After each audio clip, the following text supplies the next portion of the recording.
Hello, I'm the Doctor.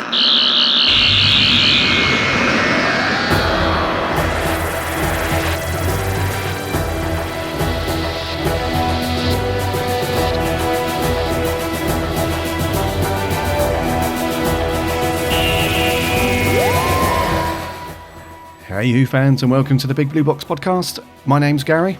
And my name's Adam. And this is episode 18.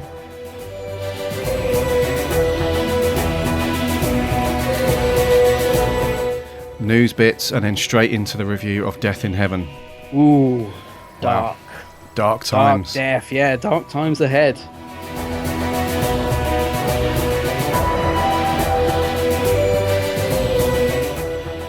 So what have you been up to, Adam, for the past week? Anything good?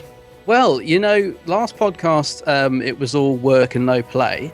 And since then, it's been the opposite. It has been a lot of work, but I've managed to cram in a few good bits, actually. I very unexpectedly went to the Harry Potter film studio the other week. Oh, wow. That's awesome, that place. Yeah, it was. And it was completely out of the blue. It was all a bit of a spontaneous thing. Cool. Literally woke up that morning to find that my other half had found an offer and we got tickets, so we were going. So that was good. Perfect. And then I went up to Westminster Hall recently, the other weekend. I met Lala Ward, aka Romana number 2. Okay. And Yep. I've had a bit of beef with Lara in the past because she snubbed me at the 50th. But I've got to say she was lovely. She was so nice. I had a really good chat with her. So I've kissed and made up with Lala, and she was just brilliant. I mean, there wasn't much of a queue, so we actually had a really nice chat about Big Finish, and she was signing this book that she's had some involvement with, and all the money goes to charity and stuff. So yeah, that was good. But I also met somebody that I've been wanting to meet forever, non-Doctor Who related, but George Cole was there, and I'm just a huge fan of his. So he's 90 years old now, so I was absolutely delighted to actually meet him. So yeah, I've had a busy since we met. I've gone from nothing to everything all in 1 week. So to everything, it's all been good. Yeah, it's all been good. But how about you? I haven't really done too much, to be honest with you. Now that I've watched Death in Heaven a couple of times already. How many times have you watched it? Just twice. Okay. Yeah, so I watched it when it went out on Saturday night, and then I watched it again. I think it was Monday evening. I watched it again, where the second time I just took down some notes and all that stuff. So other than watching that, I haven't really done too much, to be honest with you. I started a new book, actually. I picked up this Doctor Who book about 4 months ago, maybe. It was the Behind the Sofa. That's really good. Yeah, so I actually... I got 2 or 3 pages in when I had to put it down and do something else, but at least I started it. Yeah, it's good. It's all little segments about celebrities talking about their members of Doctor Who. Is that right? That's right. Yep. Yeah, it's a good little book, that is. Yeah, so I'm going to get stuck into that. So I've started it at least. So at least now I know I started it. I'm going to finish it because I don't start a book and then just put it down, don't finish it. So I'm going to crack on with that. I also checked out I'm going to be honest with you, mate. I've got a bit of Doctor Who merchandise envy. Oh yes, what's this? Yeah, I checked out your. I think it's your latest or the one before the latest vid on your Geeks Handbag. Oh yeah, is it the Titans? Yeah, all the Titans. They look so cool. They are cool, actually. I've got to admit, they are so addictive because obviously most of the ones you buy are in that little box, and you don't know which one you get inside until you open it. And of course, you inevitably end up getting a couple of the same one. So it's so addictive trying to collect the set because they are really cool little figures. And I've got a couple of big ones that obviously you do know what you're getting. So yeah, they are cool. Have you not got any of these? I haven't got any. Oh, really? Actually, I'll tell a lie. The only one I've got is the 6.5-inch TARDIS one. Oh yeah, well that's good. That's a good one. Yeah, so I saw that when it first came out. I think I was in Forbidden Planet, and it just come out, and I thought, that looks awesome. But I didn't go back and revisit the rest of the set. I didn't get any of the figures or anything. So after I watched your video, it was bosh, straight onto Forbidden Planet. Yep, I'll order a few of those. So you should be on commission from these guys. I really should. Yeah, you should be an affiliate link. Yeah, I'll tell you what is. I've only seen a prototype of this, but I assume it's coming out soon. They are doing, as far as I know, they're doing anyway, a Capaldi one, but a big one of the 6.5 inch ones. They are, and, yes. Yeah, it looks great, doesn't it? I don't know when it's coming out, but that is a must. Absolutely. Talking of a must, have you ordered the Cube thing yet? What's it called? The TARDIS. Forgotten what it's called. Oh, the that what looks say like the little I want to say steampunk TARDIS, so I can't think of the right word now. the words have gone. Siege mode. Siege mode. There we go. Have you ordered that yet? I haven't. I've been onto the site though and had a look. I think it's from those guys at Rubber Toe. Yeah. Rubber Toe. It's a very cool name. Rubber Toe props, and they've done some really cool stuff in the past. I'm not. Did you say you ordered 2 of them? No, I haven't ordered it yet. No, because Okay. it keeps. I think they've been a bit taken back by the demand because it seems to have sort of vanished off there. It's still on the site, but when you click on the link, it's not in the shop bit, or at least it Okay. wasn't the last time I looked. So yeah, I don't know what's going on with that. Okay, I definitely will order one though because they look so cool. Why did Yeah. you think I'd ordered 2? Is that because I do have a habit of doing that, ordering 2 of things? Yeah, for some reason I thought you ordered 2 because I thought if Adam's going to order anything like that, it will be 2 of them. I don't know why I thought that, but Well, no, you're obviously getting to know me quite well. I'll tell you what I am looking forward to is on its way from China. I think I keep getting email updates about this. Is the silver screen box set, and I think you ordered it. I can't remember if you ordered the TARDIS box or the standard. the soundtracks. Yeah, it's all the 11 CDs or 11 soundtracks. No, I didn't order them in the end. Oh, you didn't? No. Oh, right, because I ordered the TARDIS box one. What? The wooden thing, which Shit. was yeah, and I keep getting emails of like send me photos of it being built and stuff. It's really cool. Like they'll show me someone in the workshop putting a panel on and saying, "Oh, your panel is on. It's on its way." So it's on its way. I think they're expecting it to be shipped out around the end of November, but I'm looking forward to doing a video on that because that looks like a cool thing. I hope it is. I'm gonna if it. I have terrible luck with things arriving through the post battered and smashed, and I've just got this terrible vision of like it arriving in because it's all made of wood and handmade and stuff, and I just got this terrible vision of opening it and the light being all bent and sign hanging off, door falling off as I open it. Oh, I hope not. Not that I'm a pessimist or anything. Not that. Yeah. But I do have terrible luck. I tell you, my signed 12, the new comics, Titan Comics, my signed edition of the new Capaldi one came folded in half the other day. Oh no! Even though it got in great big letters, "Please do not bend." Yeah, it was bent in half. I think my postman just hates me, mate. I've obviously not tipped him enough at Christmas. I was just about to say that you need to put something in his sack for Christmas. Yeah, like a bomb. Like a. on the subject of props and stuff like that, before we get into the news, there is one last thing that I saw. I think I sent you a link. A week ago or 2 weeks ago, the same company, Rubber Toe, I'm sure it's them. They're releasing a scale prop of the mini TARDIS. Oh yes, yeah, that looked great. It looked really good. The only it thing did. that's put me off slightly is the £250 price mark. Yeah, That's I the know. only thing. I think it's slightly overpriced. What scale is it? Well, it's to scale. So because they made the actual prop for the program Right. when the okay. TARDIS was very small. When his hand is popping Doing out. the His- Addams Family. Yeah. They provided the prop for that. That's all they're doing is just replicating that exactly. Oh really? Yeah, so it's very cool. It did look good. I mean, I know what you mean. I think, what would you pay? I mean, it's something you'd want, isn't it? I'd love to get it. 250. It's just that little bit. Yeah. I don't know if it was 149. I don't know. If it was a oneer, I probably would have ordered it by now. If it was a oneer, I would Yeah. have ordered 2 of it. You would have No, got two as usual. No, yeah. I wouldn't. I've got to stop that because I mean, you should. Our house is starting to look like Steptoe's yard. There is stuff everywhere.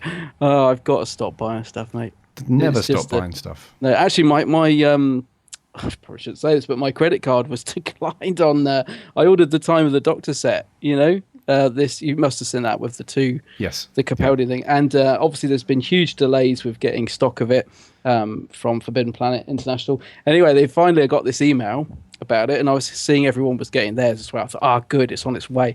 And my credit card said it wasn't to say it'd been dispatched; it was to say, could you please, do something about your credit card? So I had to enter a different card. So I've got to tone it in, mate. I've got to tone it. But I've entered some new details, so hopefully it is on its way. But that looks a great set. You got that on order? I haven't. You're not so much into the figures as me, are you? I know you got your Dalek. Not as much. Yeah, not as much in the figures as such, because No. I know that if I order a load of them, I just won't. I haven't got any room to put them up at the moment, so I just sit in the boxes. Yeah. And you're right, and you won't stop it. I mean, that's the Yeah. thing. You get them, and they're so good. You think, oh, that looks a good one. I'll get that. And yeah, it is never ending. Yeah. So your Doctor Who credit card is maxed out. It's melted. Yeah. It's basically burnt out. So I've had a bit of a delay on that one, which is I'm seeing lots of my friends getting it as well. Like it's just started to arrive, and seeing all these pictures on Facebook of everyone unboxing it and stuff. Looks a really good set. Can't wait to get it. It does look good. Yeah. Yeah. Yeah. I think once I've cleaned up my bookshelf a bit and I've got some room on the shelves, I might get a few. I know it's a dangerous thing to jump into though, because it sucks you in and it doesn't let go. You just keep ordering stuff. Yeah, and especially these ones, because they seem to be imports, so they're a bit more expensive. Like this is you can only get this one through the Forbidden Planet International because it's like an import. And so was what was the other set? The one with the Doctor and Clark, the Snowman set. That was a really nice set, but again, it was expensive for 2 figures because it's imported. So if you're getting these sets, it adds up. Yeah. For sure. For sure, which is hence the card going into Meltdown. Yeah, the BBC, they're clever. They're crafty because they've got their, don't get me wrong, they're very selective with who they license. They give the license out for different manufacturers of toys, collectibles, whatever. Yeah. But every single month there's a new Doctor Who item or something out every single month, and I've got I think. There's probably at least every single month. There's not a month that goes by where I don't purchase something to do with Doctor Who. Whether it's magazines. Magazines, book, or a figure of some, a collectible of some sort, or an audio book, or a Big Finish. They must be, they must make plenty of money, put it that way, from Doctor Somebody somewhere is doing well. Yeah, I mean that's the thing. I suppose they got 50 years of history to make merchandise from. It's sometimes surprises me what they haven't brought out, if you know what I mean. Like there's so many great things they could still do and probably will. There's one thing that I'm waiting for them to do, and I've spoken to there's a vinyl toy manufacturer called Funko. Oh yeah, and they make these little. They must be like 4 or 5 inch figures, not even that, 3.5 inch or something like that. They're called Funko toys, and I've got a few of those. I've got like Batman, like DC and Marvel comic-y stuff. Yeah, and I was doing some design work for those guys a year or so, and I said, why haven't you guys got a license yet to do the Doctor Who ones? And they said, we try every single year to get a license from the BBC to do a Doctor Who range. Oh, really? And they just keep saying no. I'm not sure why, but they have so many, all of like the huge movie franchises and TV stuff. These guys do it. They just haven't got any Doctor Who. So I'm hoping that they're just going to keep, grinding away, and they'll get it, because they are very cool little figures, and I think they're perfectly suited as well for Doctor Who. So they just, you're right. They just need to keep on at them, because the BBC, they do sort of change their mind on these things quite a lot. I mean, I don't know who runs their merchandise side of things, but like Big Finish, almost, where Russell T Davies took over, he kind of almost saved, the Big Finish license, because the BBC didn't even really know what it was at the time, and obviously now it's twice as big as it was. So, just keep on at them. They'll grind them down. That's it. Just keep going. Yeah. So, Adam, shall we do the news? Let's do the news.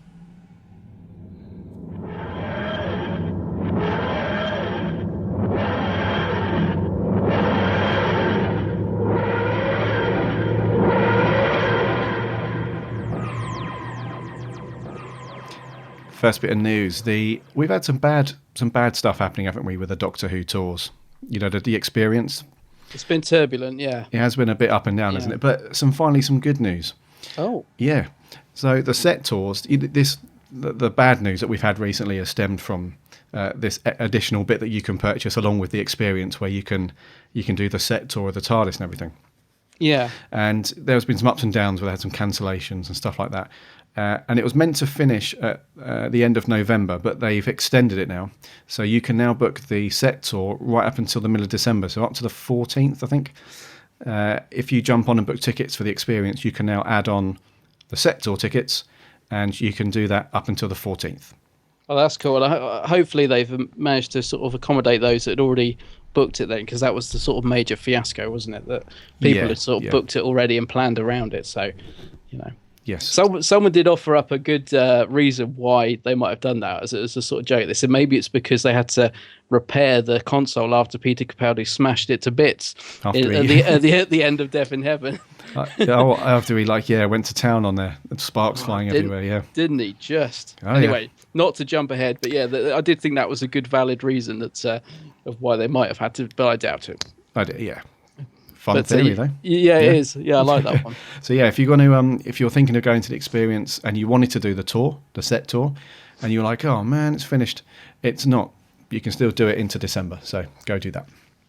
All is not lost. All is not lost, indeed. The BBC have kick-started their Children in Need fundraising stuff this week.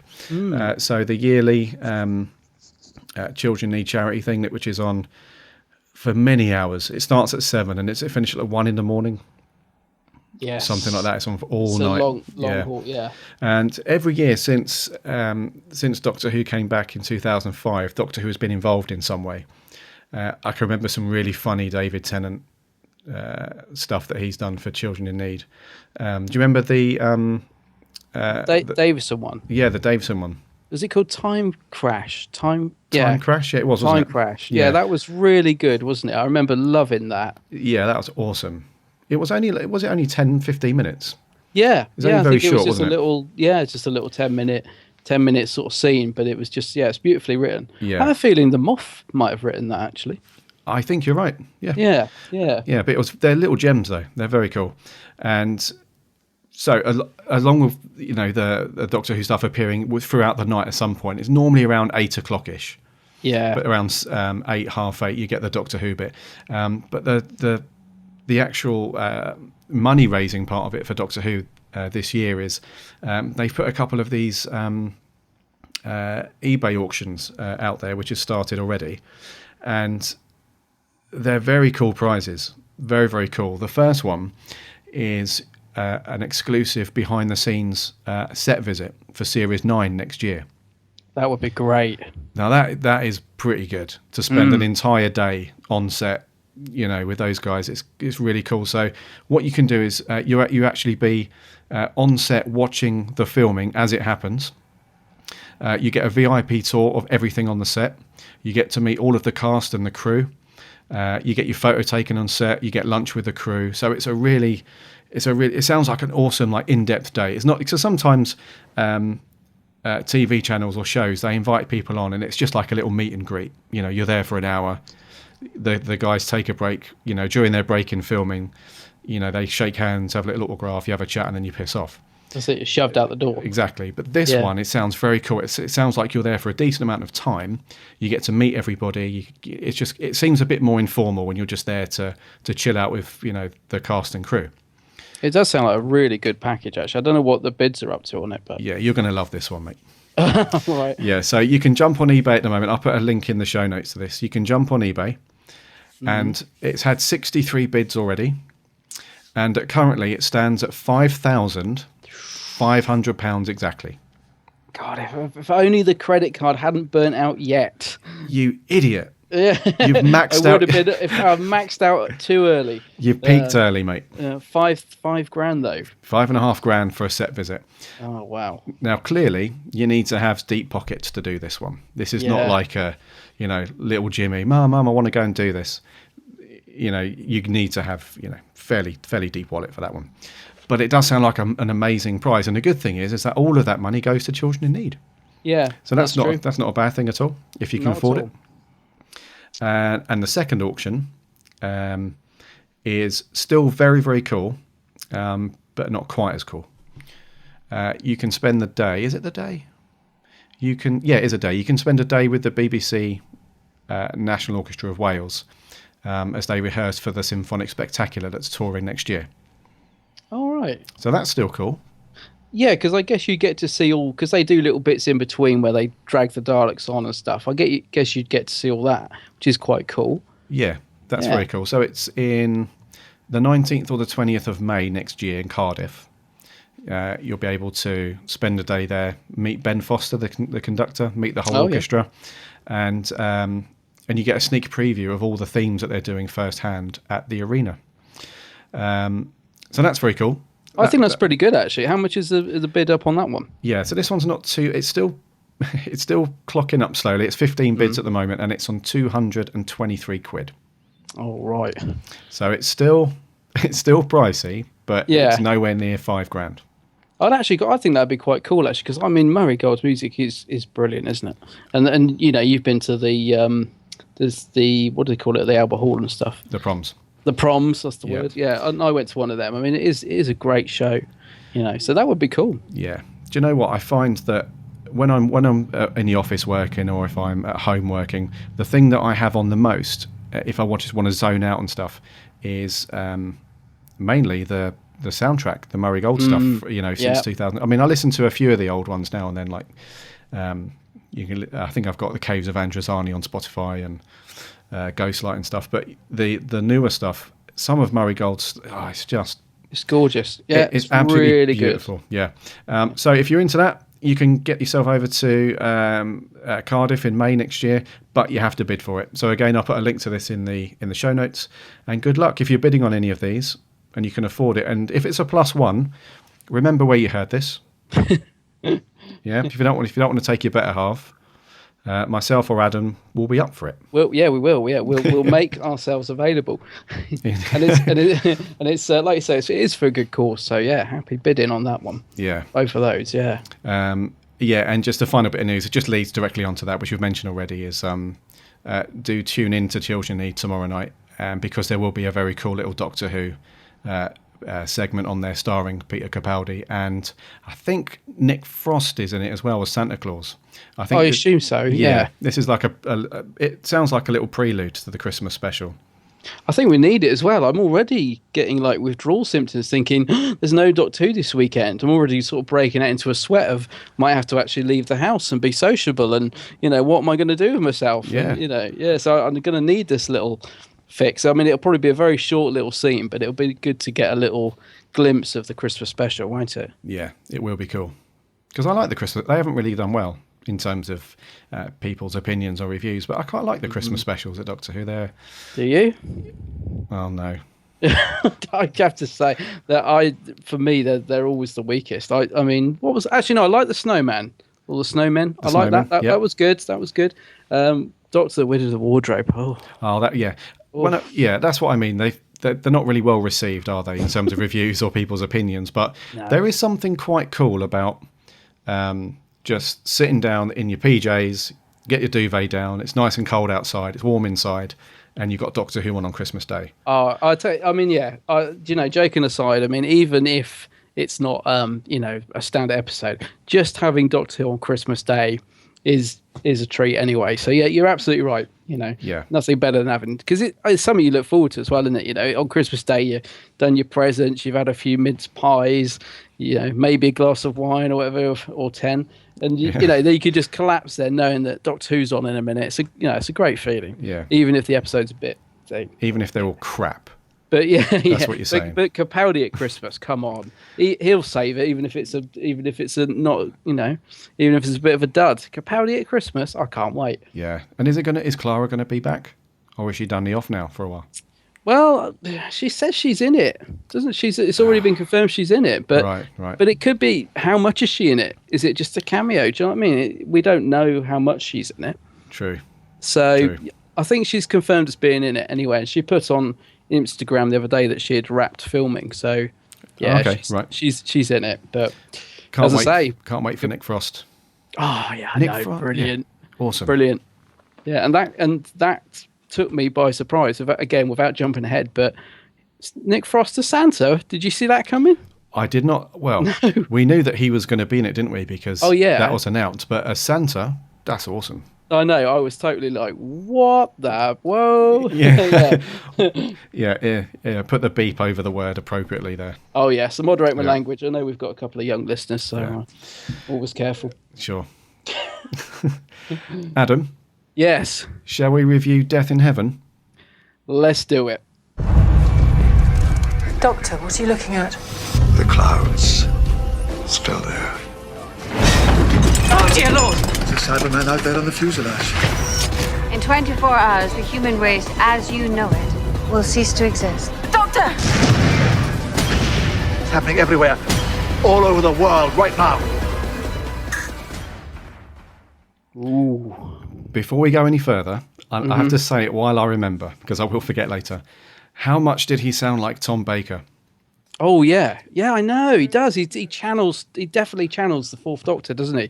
In his voice now and again. Yeah, that bit Yeah. where he's inside the plane and he's like, they're messing with the fuselage, whatever. How much did he sound like Tom Baker? It's incredible. Yeah. No, I agree with you, and I love it. I wanted to put that in there because I'll forget later. I wanted to say as well, and I completely forgot. Obviously, Missy floats down at one point like Mary Poppins, and all morning I was thinking, right, when you say to me at the start of the podcast, Adam, how are you? How's your week been? I was going to say I'm supercalifragilisticexpialidocious, but I completely forgot, and the moment is gone. The moment has gone. So I know you normally ask me first what I think of this, but I'm going to ask you because I have no idea. And do you know what? I'm still not sure how I feel about it. So I'm Okay. going to ask you, mate. How did you find this episode? Yeah, I love this part because when we started to do these podcasts together, we made a point, didn't we, to not talk about it until we got onto the recording the show.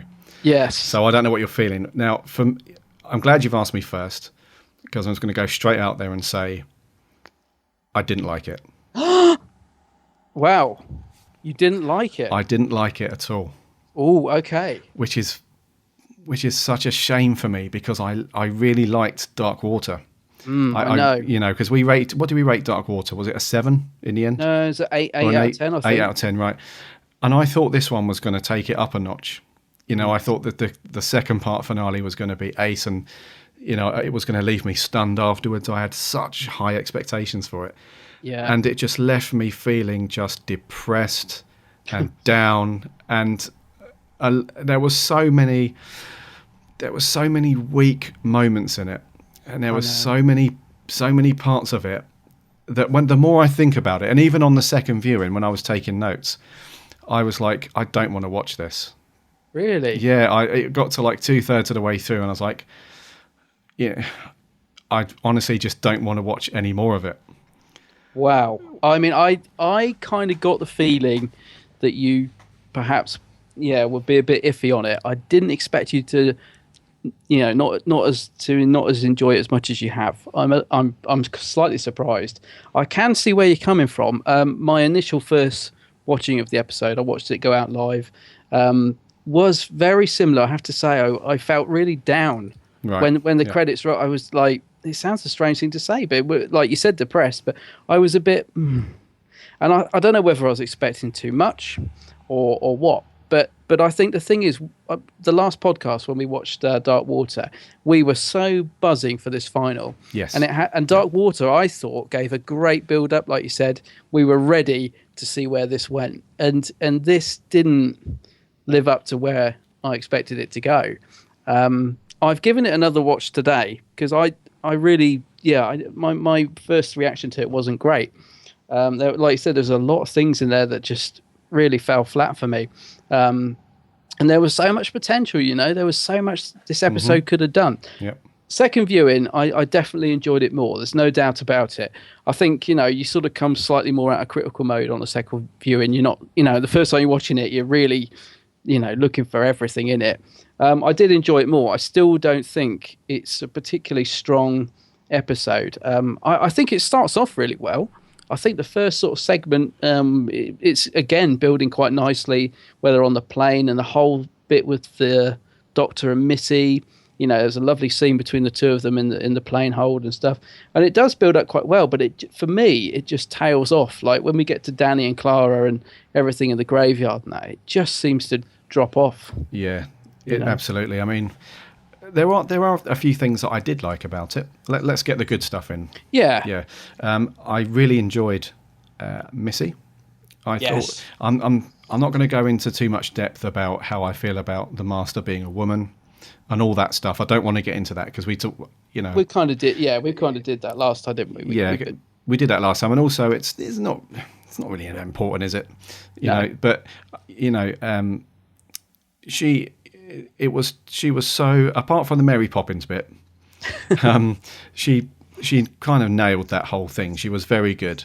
I thought she was great. Yeah. And to me, I kind of felt sorry for her in a way, because it was one of those episodes where the actors were really just at the mercy of a poor script. Yeah. You know, it's one of those. I think we mentioned that a while ago, and we were saying that I think it might have been Robot of Sherwood, one of those ones where Peter Capaldi gave such a good performance, but he was held back by some poor writing. And I felt the same in this one, where she was great. You know, the lines that she delivered were really good. She was quite animated. The chemistry between her and Capaldi was really, really good. I really enjoyed all that stuff, and also I liked to see. It was cool when Osgood turned up again. She was very cool. Sad to see her go. Poor Osgood, but has she gone though? I don't think so. Yeah. I don't think she's gone, mate. I think there's a couple of get outs there. We've got the Osgood Zygon, possibly.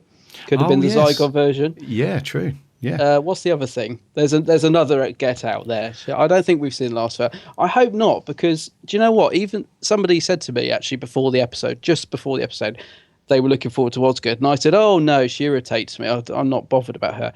I loved her in the episode. I completely changed my view on her.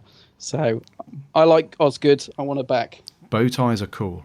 Oh, yeah, love it. I just really liked her in this episode. Yeah, I like how they put some kind of classic attire on her. The two times that we've seen her, we've had the fourth Baker scarf. That's right. And Dave the Doctor, and now we've had the bow tie. So I think that's cool. I completely forgot about the Zygon double. So you're right. She is going to pop up. Then there's no, if Moffat's going to continue writing, there's no way he's not going to bring her back, is it? I hope she's back. So someone did say that it couldn't be the Zygon because of something, but I can't remember what. But I think it could be the Zygon, or I think there was another theory that sort of you thought, oh yes, he could get around it that way. Right. Yeah, because so there was rumours she might be the new companion. Just about sort of the day before the episode, I think it had leaked that he sort of. The Doctor says to her at one point, doesn't he? Put travelling with me on your bucket list, in different wording. Yeah. And there were sort of rumours that it was going to be a shock twist that Clara died and Osgood became the new companion. So when he said that, and as I say, I was starting to sort of like her a lot by then.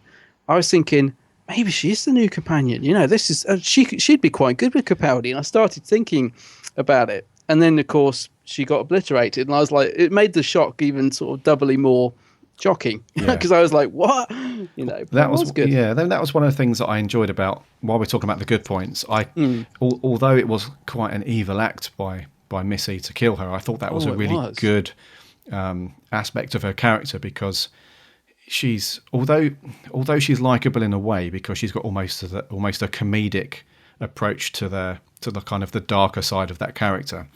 Yeah, they do need to give you an excuse to not like her as much, That's so that true. was a really good way of, because you almost like her, even though she's the bad guy, or the bad woman now, you almost like her because she's so bad, and she's like very comedically evil about things, but to actually obliterate somebody who is a really good character that a lot of people like, that was like, oh no.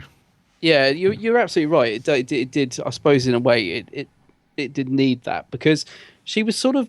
They made her very manic in this episode, and whereas John Sims' Master was equally as manic, it worked so much better with Michelle Gomez.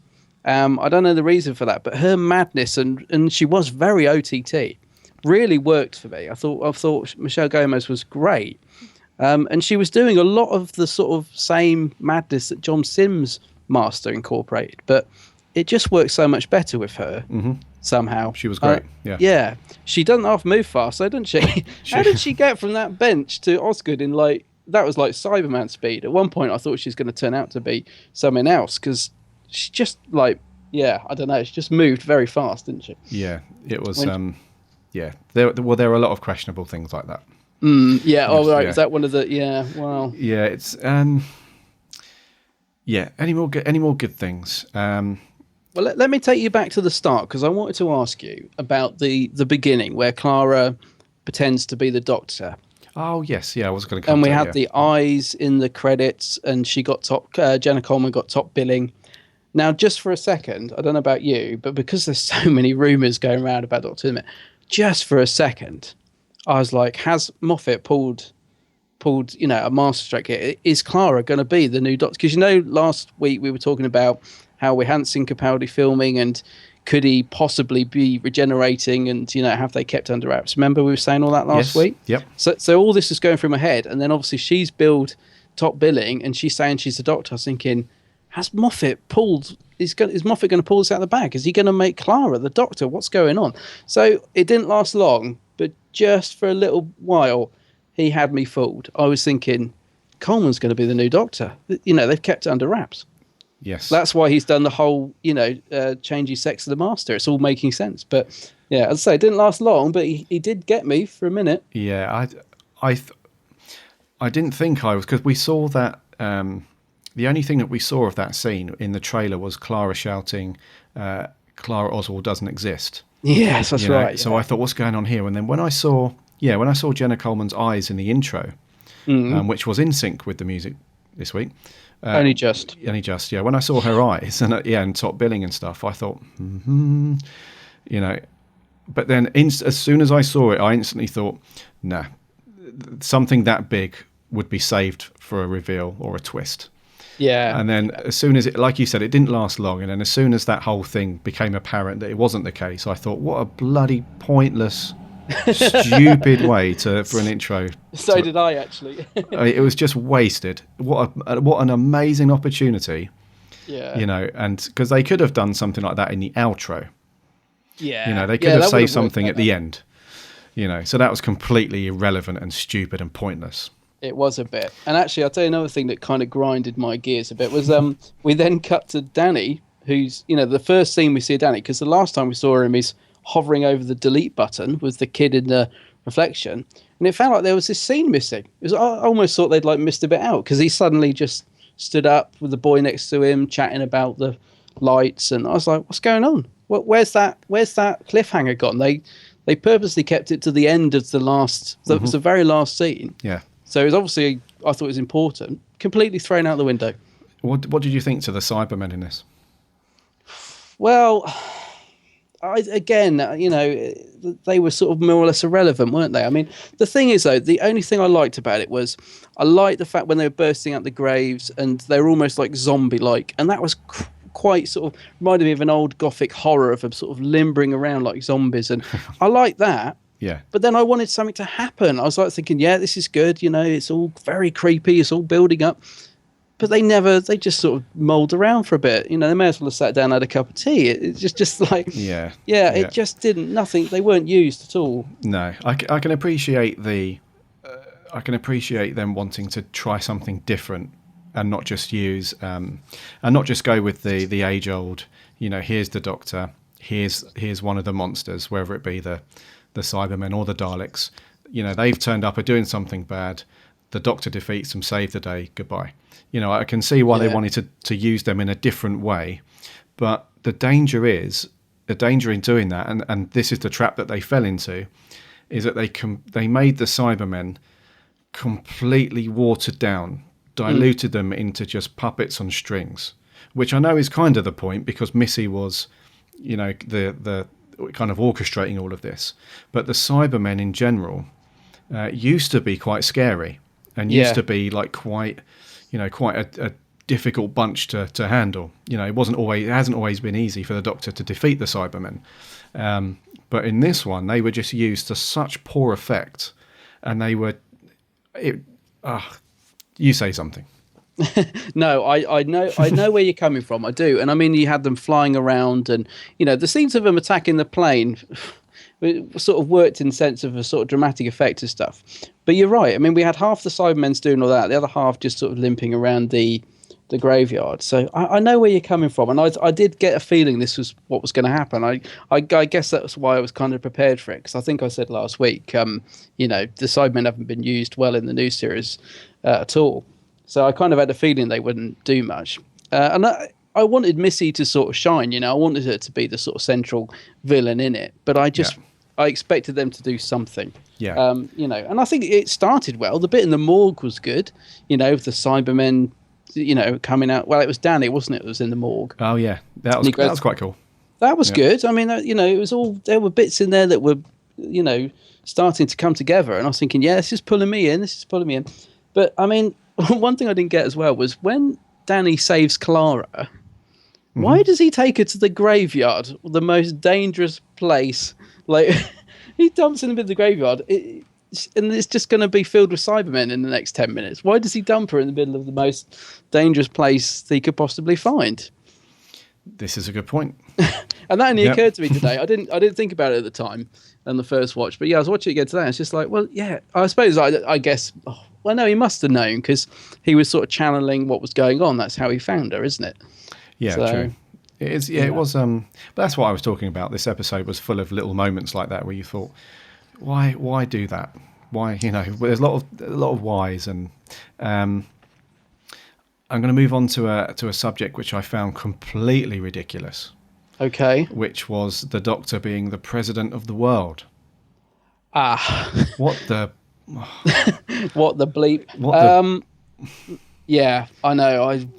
And it was a bit of a throwaway line as well. It didn't even serve a purpose, did it? I don't know what it was. It there for a sort of comic effect, or I'm not sure. I was very confused around this whole thing because, right, there are three things that are kind of intersected here, which relate to each other, which I completely just dumbfounded on.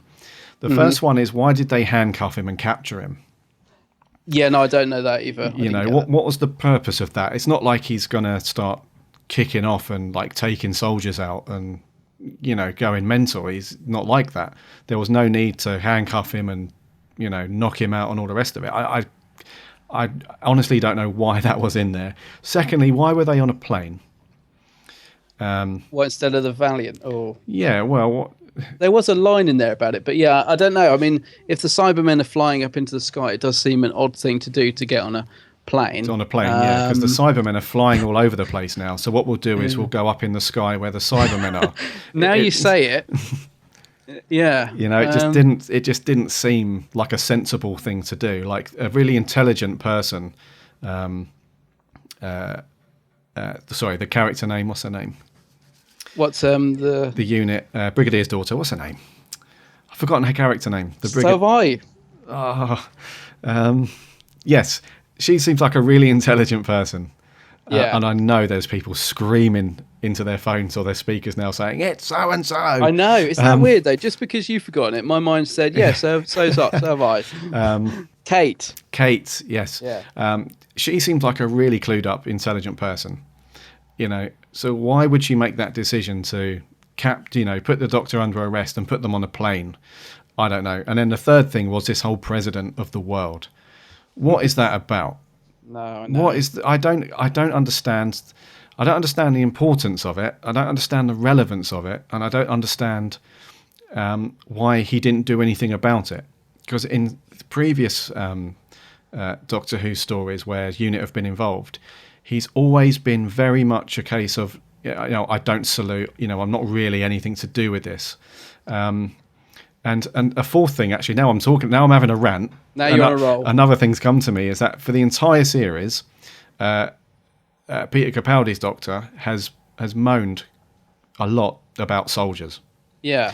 And now they've made him president of the world and effectively head of UNIT, which is the majority of them are soldiers. And he didn't have a word to say about it. Yes. Yeah. I do know. I know what you mean. I think, I don't know.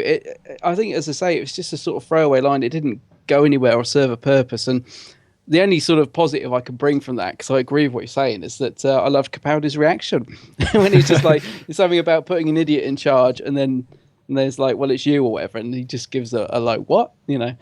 I think it was just there literally just to add a bit of comic tone, but it was a strange thing to put in, no doubt about it. I did love the Brigadier's painting on the wall in the plane. Jesus Christ.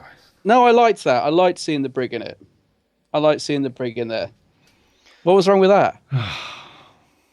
Was that one of your notes of bad? That was on the bad list. No, I liked seeing the brig up there. It was almost as bad as the Brigadier at the end as a Cyberman. Well, no, that's a different issue.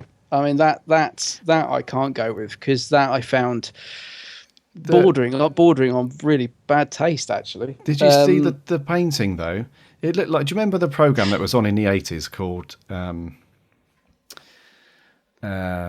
oh, man, what is wrong with our memories today? What was that impression show in the 80s? And it wasn't people doing it. It was like puppets, caricatures. Oh, that. You know what I mean. Yeah, I do. You can't remember it either now, can Win, you? lose or draw? No, I don't know. Yeah, I do. It wasn't that bad. It looked horrendous. He looked like some weird caricature of the Brigadier. It didn't look like a proper portrait painting. It looked like some weird...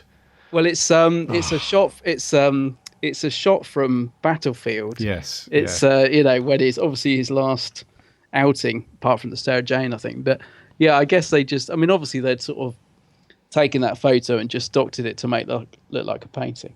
But aside from the look of it, Right. Did you not think it was just nice to have him, a little picture of him in the, so he's there, his presence? Did you just think he shouldn't have been there? No, he shouldn't have been there. You don't see like the armed forces, any kind of military or anything like that at all, any kind of organisation or anything like that. You don't see big hand-painted portraits of ex-commanders in weird poses like that on the wall. But it was, you don't see anything like that. But Kate's put it there, hasn't she? Because it's her dad. That's what I assume. Right, so she carries that around with her and puts it on the plane, does she? Well, I didn't mind it. Let's put it that way. You didn't mind it. That's fair enough, mate. You didn't I liked seeing, because I love the brig, and I thought, yeah, that's nice. The brig's on the wall, nice little shout back.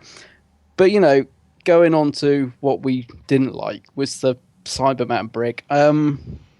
I just thought it was tasteless. I didn't need it. I mean, the one thing having the brig on the wall, another thing to have him inside a Cyberman, and don't know, it just didn't sit right with me somehow. Yeah. And it didn't. Sorry, it didn't seem like the right thing to do for the Doctor to salute him either. It was like a sellout moment. It was like, you've never done that at all your entire time. And I understand the emotional part of that scene. I get that, he saved her. I get that. I totally get that, which is kind of a nice, thing. Obviously, it's really cool. But why would the Doctor now salute? It's something that he hasn't done the entire time that he's known the Brigadier. It seemed to me like a bit of a sellout, a bit of a weird moment, like. I think, it put there to tug the heartstrings, but it didn't. Yeah, I just was a little bit just uncomfortable with the brig as a Cyberman, really. Yeah. I don't know. I kind of sort of wanted to wash over it, sort of thing, thinking, well, that didn't really happen. It was there for pure fandom, kind of, classic series, fans. But I think the painting on the wall was enough. Like, there's the brig. He's there. He's still. His memory is there. But to have him inside the cyber suit, and also the whole thing about them, like when Danny was, they switched off his inhibitor or whatever, and he still didn't kill Clara. So he's like, he's still strong enough to overcome all this. The cyber rule or whatever, and obviously the brig's channeling that as well, and it's all a bit sort of convenient, how these two, obviously they are strong-minded people, but they're dead. But they're dead, and yeah. Especially the Brigadier, there would literally be. I don't want to be, graphic or anything here, but there wouldn't be anything left in his grave other than a skeleton. Yeah. So he's, Danny's fresh. It sounds really morbid, but his brain would have been fairly fresh still. What did you think of Danny's performance? Because not Danny, what's his real name? Samuel. Yeah. Because, sorry, I'm trying not to be too negative, but there is a lot of issues here. I thought he was because I thought he was good last week in Dark Water. I thought he really. Without sounding like Louis Walsh here, he really came into his own. I thought he actually gave a good performance last week as Danny. This week, I know he wasn't given a lot to do because he was trying to be a sort of half Cyberman, whatever. But he just, got these emotional scenes where Clara's about to pretty much send him to his grave. Yep. And he wasn't really giving much, was he? I don't know. It just didn't Yeah, I think Seems that's to give a good performance to me. yeah. It's just a byproduct, isn't it, of him trying to act like a I soulless think robot. so, You know, yeah. we can't really. The face was gruesome. I mean, it looked, the whole thing where he took the faceplate off was pretty gruesome. I mean, that worked. And Jenna was good though. Jenna, when she was obviously like heart wrenching scenes of her having to sort of decide, but Yeah, yeah, I like Jenna in this actually. She was she was good. she gave a pretty powerful performance as she has done this whole series. She was quite cool. So what did you? Let's move on to. Okay, let's not destroy the episode. No, anymore. because I mean, I think there was some good. I mean, as I say, I think it did start off quite well. I do love. I meant to say, I do love the scene with the graveyard where the big black cloud first emerged over. It reminded me of Ghostbusters. Oh, the first Ghostbusters, yeah. Yeah, I love that scene, but it did make me think of you because you know how you were saying about people's reactions, Yes. and there was a couple of people at the gate were going, "Oh, look, there's a really sinister cloud up there." yeah. So- and Yeah. I did make me think of you because I was thinking, yeah, they're not reacting to it. If you saw that if you saw Zool up there, or whatever it was in Ghostbusters, this thing looked terrifying. I don't know that you'd just be going, "That's nice." Oh, it's a bit of range, love. Yeah, it looks bad. You better get the coats out and So I did think of that, but I did like the visual effect of it, and the visuals in this episode were great. I thought, No. I thought what? No. No, well, the visuals were great. The CGI was much better this week. Well, the CGI. Actually, no, I'm not going to down it too much. The CGI was overall really good. The only one thing that wasn't any good was when the Cybermen started flying. Oh wow, yeah, That looked ridiculously bad. yeah. Shockingly bad. But the plane and that looked good. I mean, the actual That looked awesome. Yeah. I thought that was quite impressive. Yeah, I mean, they did look a bit. I think that they'd put this sort of fuzz around the Cybermen when they were flying to make it look like, when you get that, Like the heat ripples off the heat road and ripple, stuff, yeah. which actually made it look a bit. I know what they were trying to do, but I think it just made it look a bit naff. Yeah. Yeah. But I thought visually it looked pretty good actually. So I love the water going down, all the streets and all that. I thought that worked quite well. That was quite Ghostbusty as well. Yeah, it was a Ghostbusters bit, 2. wasn't it? Yeah. Dun, dun, dun. Yeah. So, I don't want to. It was good. Don't get me wrong. It was. Sorry, I'm not going to say it's good now. There were some good moments Yeah. in it. Overall, it's very, very just disappointing because I've enjoyed 90% of this series so far. In fact, I've loved most of it. Yeah. This was just such a disappointing, huge end to the series. After the first part started off really strong. And what did you think to the ending? This conversation with Clara and the Doctor in this cafe, because I've heard a lot of people say, "Oh, this was such a different." New thing for Doctor Who to have like an ending where there's or a scene where there's nothing going on. There's just the two of them, two people having a conversation, and I can't understand this because I've seen it at least twice before. Yeah, I thought it was an okay, nice little scene. I did.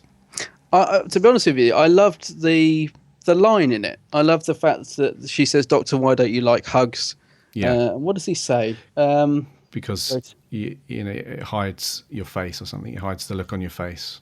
Yeah, Yeah. I thought that was quite a nice sentiment and kind of sort of summed up his Doctor a little bit. No, that scene itself I loved. That was one of the things that I Yeah. really liked about it. It's just a way to hide your face. That's right. Yeah. But there have been two scenes previous to that which I've enjoyed more. The first one was one of my favourite classic stories, Remembrance of the Daleks. The scene in the cafe. I know exactly the scene Yeah. you mean. Yeah, great scene. Yeah, and the scene with Tennant and Wilf in the cafe.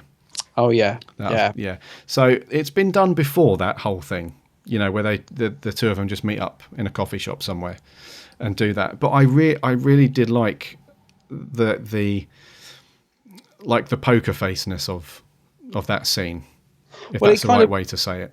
Yeah, I mean, and that's the thing, because there's been a lot made of Clara lying and stuff throughout Series 8, hasn't there? And this was a scene where both of them were lying to each other as well. Yeah, it's not a good message for kids, is it? It's not a good message, no. But I mean, I don't know. I thought the scene worked quite well in the calf. I thought the previous scene to that where the Capaldi was smashing the console was very powerful and quite shocking, actually. I mean, I almost thought, I hope they're not going to show, I almost wondered how far they were going to go with it. I thought we were going to see, like, his hands with blood on them or so. I really wondered where they were going with that, because it was a powerful scene, and Capaldi was, so much emotion in his face. Do you know what I mean? When he was smashing it. That was one of the best scenes in the whole episode. Did he? Now, some people commented afterwards saying he did it because that he'd found Gallifrey and it was there. But for me, I read it that Gallifrey wasn't there and he was cross because she had lied and he fell for it. Gallifrey wasn't there, was it? No, because it would have been very obvious if it. That's the way I read it. That's the way I viewed it as well, because he'd gone to those coordinates, opened the door, and it's just the emptiness of space. There's nothing there. But there was a couple of people I spoke to who seemed to think that it was there, which made me really question it. I was thinking, oh, right. But no, I read it that he opened it and it wasn't there. And it just tipped him over. He was like, she lied. And, because it was about friendship. I mean, that was the only other, that was the one thing I did like about the scenes between him and Missy, was that she was like, I want my friend back. I want, kind of went back to the Doctor and the Master being friends. And why that the Master's always sort of going after him and stuff. Yeah. So I thought that was a powerful scene at the end where he was looking for Gallifrey. Yeah, it was great. Yeah. Somebody did say to me, actually, no, didn't say to, but somebody did comment, which this hadn't occurred to me, but it did make me think. Clara plugs herself into the TARDIS thingy bob that you were mentioning the other day, and it just takes her to wherever she's. Yep. Why doesn't the Doctor do that and find Gallifrey? Because that's a custom-made plot device. All right. only suitable for points A to B within an episode where the writer's written himself into a hole. Right, I got you. Okay, I just wanted to check. Yeah, because I thought that's quite a good point, actually, because this is obviously quite a handy thing to have in the console these days. Oh, it's very handy, yeah. Yeah. But yes, that was a very good scene, though. Really good. It was. I thought so. I thought it was. And it... the whole music and everything, that scene really worked for me. What was the bit before it, though? I was going to say something about the scene before. The sort of wrap-up. Oh, the killing of Missy. I mean, by the Master. I mean... She's not dead. Clearly she's not dead, but that was very clunky, wasn't it? I mean, obviously she's not dead, and I wonder if, her and Osgood and that are still in that ball or whatever it is. So. I don't think Osgood is. Or that version of Osgood anyway, because... I think that the device that Missy's got is, I don't think it transports you anywhere, either like your mind or your soul or anything like that. I think it just literally obliterates, because the Master's pretty evil. Yeah, actually, I did like the scene. I did like the scene where Seb said permission to squee, and she just shot him. That was quite funny. Yeah, that's what makes me think, which to kind of back that up, because she can use that device while in the Neversphere. Yeah, and it just obliterates whatever, So I didn't realise what he had in his hand either. It was the key, wasn't it? A TARDIS key. Yeah. Even on the second viewing, I didn't realise what it was. It was only because I read it online. I couldn't really see what it was. I thought it was the core out of the Sonic or something. Oh, right. No, it was the key. First. Yeah. But actually, I've remembered what the scene was. The scene before that I wanted to ask you about was Clara waking up and Danny coming back through whatever it was, but sending the child back through. What did that pull at your heartstrings, or what did that? What do you think of that? Did you think Danny was coming back through it? It did pull at the heartstrings a little bit, and it was a really nice little touch, I think. It's kind of got that, if they're going to teach kids, to lie to everybody, they might as well put some kind of good message in there at the end, which is kind of like self-sacrifice, which I thought was quite nice. Because I'm just wondering if that's going to play into the Christmas special. Because actually, Clara's not been in any of the trailers, has she? Now I think about it. She hasn't, not yet. Yeah, so that's an interesting one for sure. Yeah. Well, so what about the whole Danny? No, what was it? Orson Pink as well. I mean, is that sort of didn't really get tied up? Is there more of that to come? I don't know. There's a few bits that are still up in the air. Yeah, still left out there. Did the Doctor push the guy half face man? Never. I had a feeling that was going to come. I thought we were going to get a flashback to that in the last episode. Somewhere somehow I thought we were going to come back to that. Yeah, it was all going to. But we never did. No, there were a few things that I thought they were going to pick up on, which they didn't, where for the first half of the series, every single episode had somebody's name as a colour. And I thought they were going to bring that in somehow. I have no idea how, but that just kind of tailed off throughout the series. They didn't do anything with that. And then, like the several people that were killed and ended up in the Neversphere as a result of something to do with the Doctor. They didn't bring any of those back, really. No, I'd forgotten about the colour surname, actually. Yeah, that didn't go anywhere, did it? No. That's a shame, because that was quite intriguing. Just one of those weird coinkydinks. And also, I was a little bit unhappy with the conclusion because Missy turned out to be the woman in the shop. This is a strand that's been lingering for quite a while now. So, okay, it's Missy. Yeah, that's fine. She put the Doctor and Clara together. Okay, but why? It wasn't really explained very. Why did she put them together? And also, if Clara saw Missy in the shop, why didn't she recognise her? Yeah. Yes, I know. Yeah, I thought that as well. Weird. Yeah. Yeah. I think that's just a Moffatism. I think that's one of those.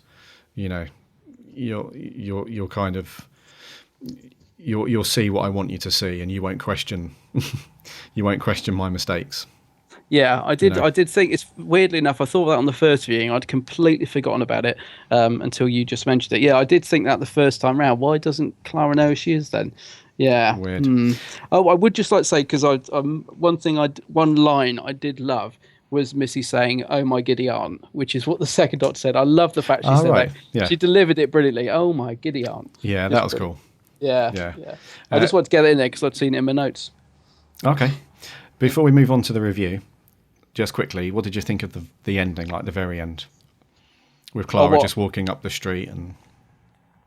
Well, I think this is why it left me depressed, because it just sort of felt like such a downbeat ending, and this is a series finale.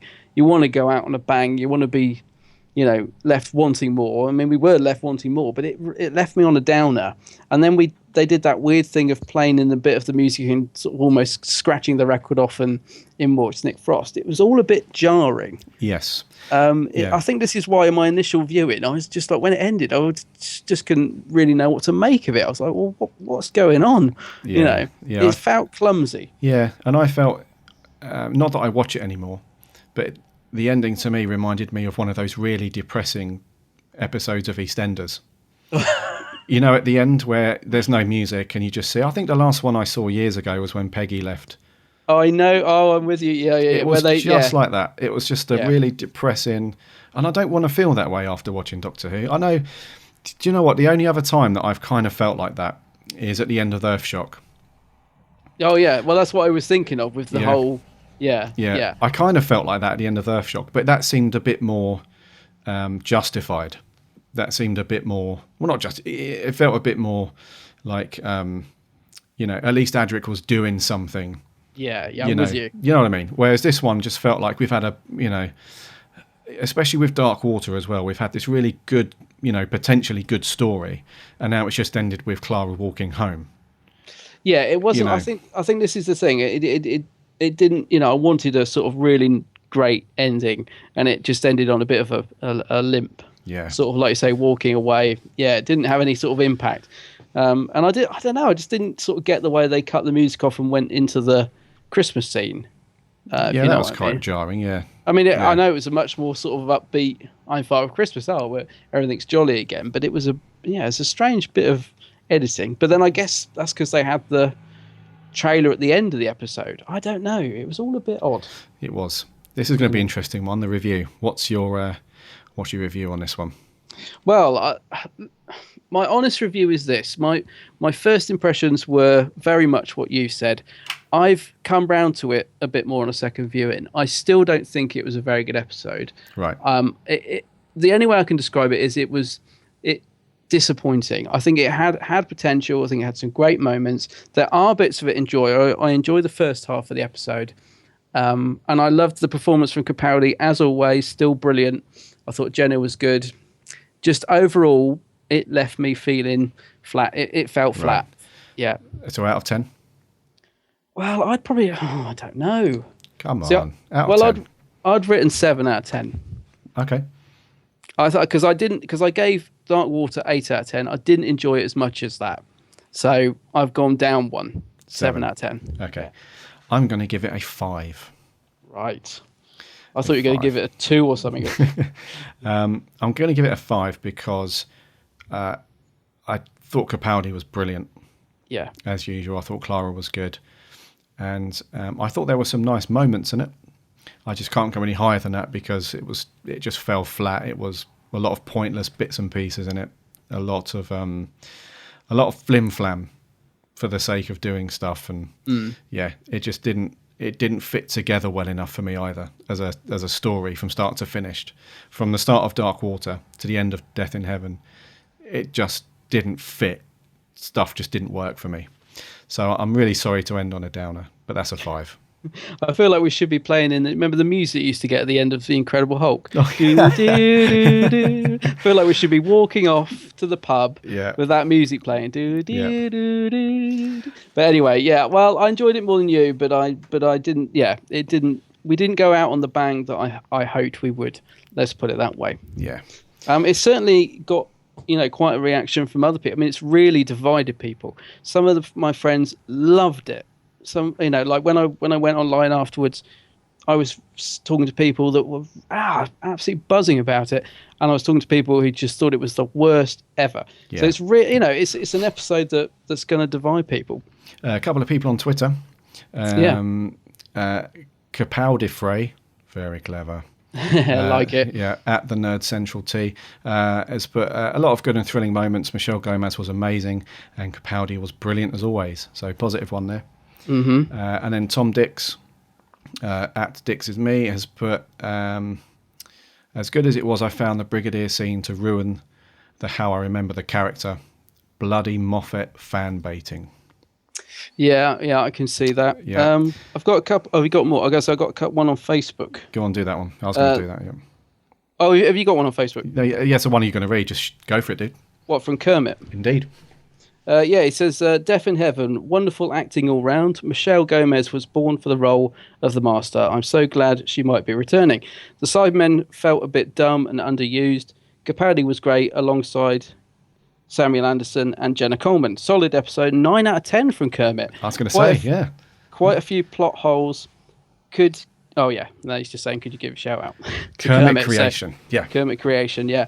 And the other one I got, which was actually sent as a private message, because I think they couldn't get on the Facebook page, is from Adam the Ultimate Whovian. Now, this isn't me, unless it's me in a future incarnation. But Adam the Ultimate Whovian says, Moffat delivered a surprisingly good wrap-up in a wave of really good stories which stand up from previous efforts. Gomez proves to be a great inclusion to the Master's incarnation.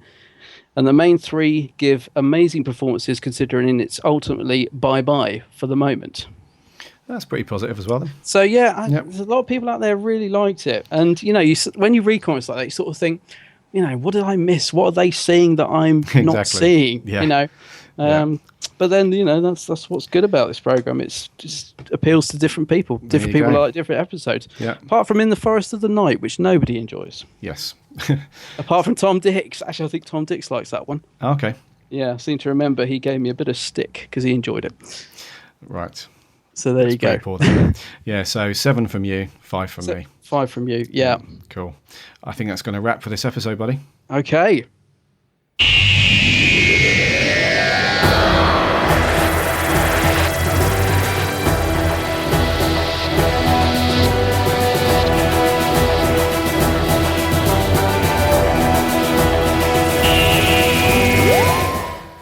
So that is going to wrap for episode 18. This has been an interesting one to talk through, hasn't it? Yeah, I was going to say, even when the story isn't up to what you expect, it always gives you something good to chat about. Indeed. There's always plenty of meat on the bone. Yes. And so now that the current series has come to an end, what are we going to do with ourselves? Well, I think we should now jump back on the retrospective reviews. Yeah, let's get into some classics. Some classic stuff. You guys, please let us know what classic stories you want us to talk about. If we don't hear from you, we'll just pick one. Mm-hmm. And as long as I know you've got all of them, as long as I've got it in my collection, that's fine. So jump onto bigblueboxpodcast.co.uk, and from there you can find links to Twitter and Facebook. So just jump on one of those, give us a follow or a like, and then tell us what you think of the show and what classic story you would like us to discuss. Also, one thing, this is a real big request, but something that would be really helpful and good for us, is if you subscribe in iTunes, just jump on there and give us a review. You can just leave a rating out of 5 and then just leave a short review. That's really, really cool. It helps us a lot. And I think that's going to wrap. Yeah. Indeed. So Look forward to the classics. Yeah. Oh, that's going to be very cool. Yeah. It's going to be good. So we will see you next time for episode 19. Until then, you ready? Yeah. 3, 2, 1. Allons-y! Allons-y!